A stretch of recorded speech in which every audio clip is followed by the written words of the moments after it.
Hello guys, welcome back. In this video, let's have a look on a couple of tools which helps us in combining multiple objects into one, and vice versa, separating an object into multiple objects. So I've got three models here. So I'm going to select these three models.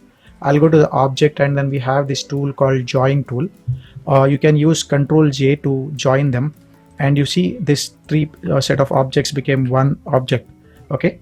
Very similarly, we have a tool which can separate them into three different pieces.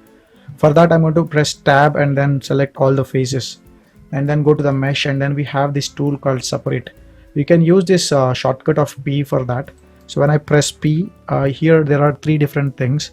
So separate the selection, separate by material, and separate by loose parts. So I'll be choosing the last option here because there are three different loose parts. So when I apply this, there's no connection between them, loose parts in the sense.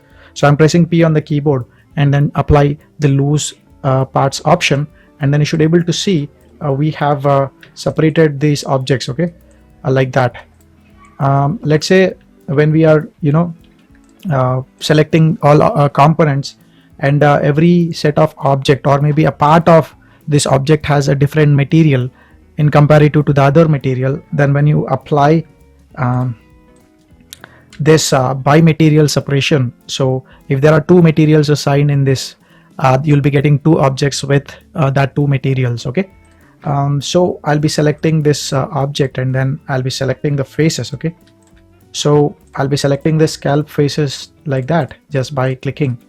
Now when I press P and then say separate by selection, then you should able to see that you have this object and this object separated, right? So separation is a very common practice or very commonly used tool.